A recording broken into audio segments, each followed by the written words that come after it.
ओम नमो भगवते वासुदेवाय। सप्तविंशोऽध्याय। गोपगोपीଙ୍କ भयनाश। श्रीशुक उवाच।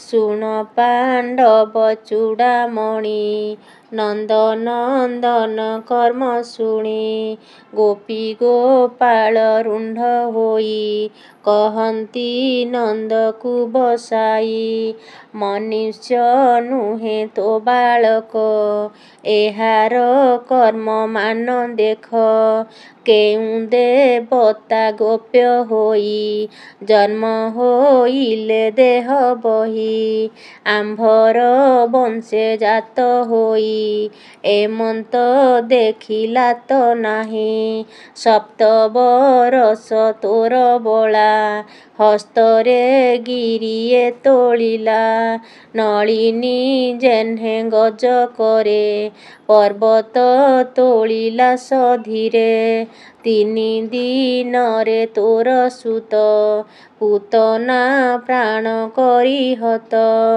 ଅନ୍ତୁଡ଼ି ଉଠି ଆରି ଦିନ ଶକଟା ଭାଙ୍ଗି କଲା ଚୂର୍ଣ୍ଣ ଦିନେ ଯେ ଦ୍ୱାରେ ବସିଥିଲା ତୃଣାବର୍ତ୍ତକ ହରି ନେଲା ଗଗନେ ନେଇ ତ ମାରିଲା ଅସୁର ତଳେ ପଡ଼ି ମଲା ଦଧି ମନ୍ଥନ ବେଳେ ଧରି ବଳେ ବାନ୍ଧିଲା ତୋର ନାରୀ ବୃକ୍ଷ ମଧ୍ୟରେ ପଡ଼ିଗଲା ଜାମଳା ଅର୍ଜୁନ ଭାଙ୍ଗିଲା ବର୍ଷାସୁରକୁ କ୍ରୀଡ଼ା କାଳେ ମାଇଲା କୁମରଙ୍କ ମେଳେ ଏହାକୁ ବକା ଗିଳୁଥିଲା ବେନି ଫାଳ କରି ଚିରିଲା ଧେନୁକା ତାଳ ବନ ନାଶି ଫଳ ଆଣିଲା ମନ ତୋଷି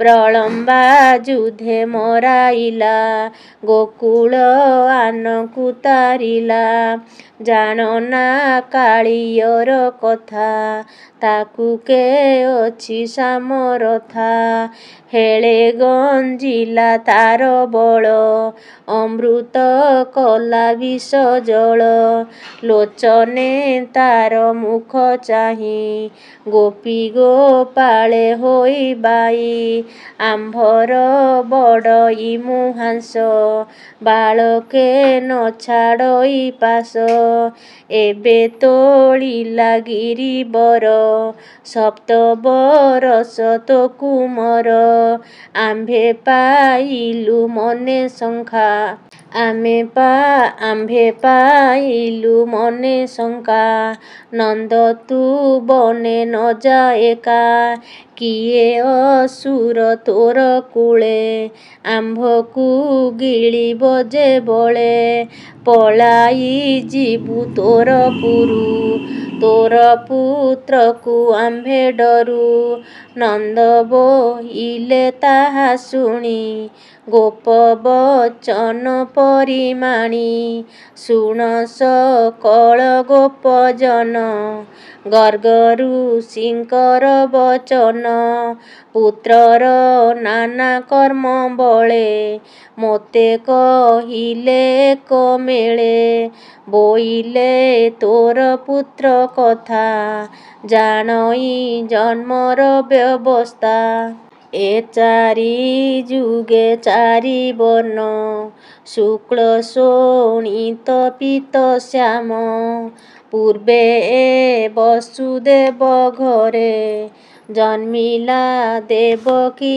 ଉଦରେ ଏହାର ନାମ ବାସୁଦେବ ବିଦିତେ ବୋଲନ୍ତି ମାଧବ ଏହାର ନାମ ଗୁଣ ଯେତେ ମୁହିଁ ଜାଣଇ ଯୋଗ ମତେ ଗୋକୁଳ ତାରିବ ଏ ଭଲେ ସୁଖେ ବଞ୍ଚିବ ତୁମ୍ଭ ତୁଲେ ପୂର୍ବେ ସାଧକ ସିଦ୍ଧ ରହି ତରିଲେ ଏହା ପାଦ ଧ୍ୟାଇ ତାହାର ପାଦେ ସେବା କରି ହେଳେ ତରିବ ଭବ ବାରି।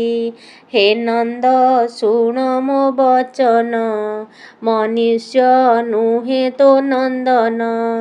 ଦେଖ ଏହାର ବର୍ଣ୍ଣ ଚିହ୍ନ ପ୍ରତ୍ୟକ୍ଷେ ବିଷ୍ଣୁର ସମାନ। ଏମନ୍ତ କହିଗଲେ ମୁନି ତାହାଙ୍କ ବୋଲ ଶିରେ ଘେନି ମଣିଲୁ ନାରାୟଣ ପ୍ରାୟ ତୁମ୍ଭେ ନ କର ମନେ ଭୟ। ଏମନ୍ତ ନନ୍ଦ ବୋଲ ଶୁଣି ଗୋପାଳ ମନେ ମନେ ଗୁଣି ଭୟ ଛାଡ଼ିଲେ କୃଷ୍ଣ ଚାହିଁ ନନ୍ଦ ନନ୍ଦନେ ପ୍ରତେ ଯାଇ।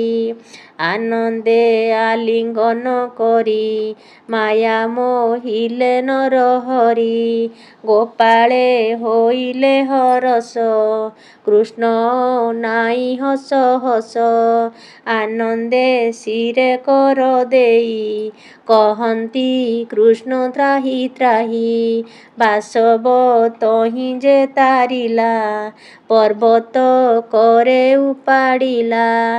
ଆମ୍ଭକୁ ରଖ ସର୍ବକାଳେ ଗୋରୁ ଗୋପାଳ ଏକ ମେଳେ ଶରଣ ଗଲୁ ତୋର ପାଦେ ଗୋପାଳେ କହନ୍ତି ଆନନ୍ଦେ।